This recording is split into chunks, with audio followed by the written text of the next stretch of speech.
Oh, ma, gigil na gigil ka na sa nilalaro mo ah. Bakit? Ano bang pakialam mo? Bakit ba yung laro ko yung laging nakikita mo? Kasi ma, imbis pang kain na lang natin, nilalaro niyo pa. Tignan niyo, wala na naman tayong pagkain. Bali na kasi ang ginagawa niyo. Hoy, Digma, natututo ka na talagang sumagot-sagot sa akin, ha? Lumayas ka nga rito! Baka malas mo talaga.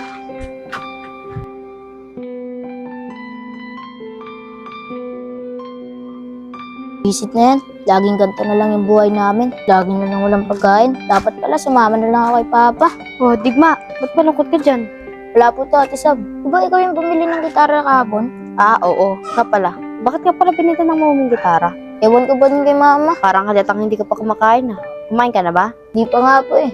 Wala po kasing pagkain sa bahay. O di ba nagbenta siya sa akin kahapon ng gitara? Di kaya natalo na naman yung mama mo? Bakit, Isab? Alam mo din po bang naglalaro si Mama? Oo, ibabalita ko lang dito sa lugar natin. Bakit kasi ayaw pang itigil ni Mama yung pagsusugal? Kaya nga eh. Pati ikaw nalilipasan ng gutom dahil sa sugural mong nanay, hindi ka na nakakain ng maayos. Saan na nga pala yung papa mo? Iniwan na kami kasi si Mama ayaw niya pang tigilan yung pagsusugal. Kaya naman pala. Naalala ko pa nga, Ate Sab, nung nag-away sila dahil sa pagsusugal ni Mama. 1.5 lang naman yung binigay mo sa akin, Sa tingin mo, magkakasya yun maghapon? Ayos ah. Bakit? Hindi mo kayang tipirin? Kaya ka naman pala naubos yung pera kasi sa punyetang scatter na yan. Ano? Bakit ba? Gusto ko sa ng anak mo, diyan ka pumapoko sa scatter. Alam mo, nakakapagod ka ni. Lahat ng pinagtatabuhan ko, ano? Mapupunta dyan sa sugal na yan?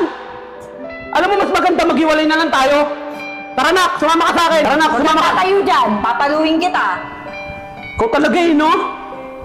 Ikaw kung gusto mong lumayas ka. Gusto mo ipabarangay kita? Bahala kayo. Hoy, yung gitara, ako yung bumili niyan. Iwan mo yan dito. Ay, sa lahat na lang kukunin ah. Bebenta mo sigurado to kasi maubos yan eh, oh. Kaya naman pala. Iwan talaga yun ng papa mo. Panay sugal ba naman yung mama mo? Oo nga, Ate Sab eh. Nagpapakapagod si Papa sa trabaho, tapos si Mama nagsusugal lang. Yan talaga yung mahirap sa isang pamilya. Yung sugal ng pinag-aawayan. Hindi ko nga alam, Ate Sab, kung magbabago pa yun si Mama. Siguro magbabago naman yung mama mo. Sana nga, Ate Sab, kasi namimiss ko na yung buong pamilya. Kawawa ka naman pala. O, Digma, kumain ka na. Ate Sab, maraming salamat po dito ah. Makakakain na ako nito. Sige na, Digma, bumili ka na ng mga kain Sige mo. po, Ate Sab, maraming salamat po dito ah.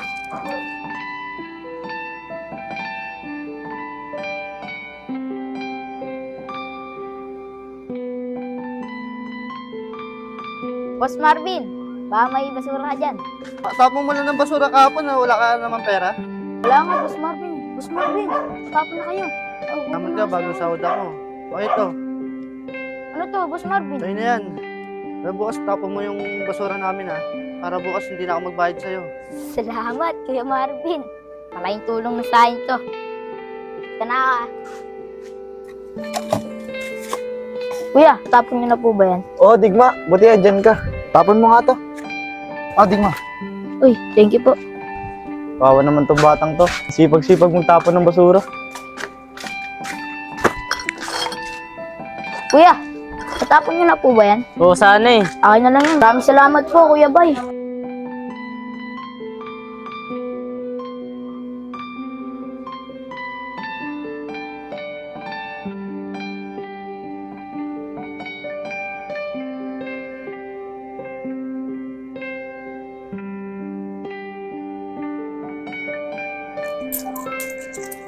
Oh, saan ka na naman galing?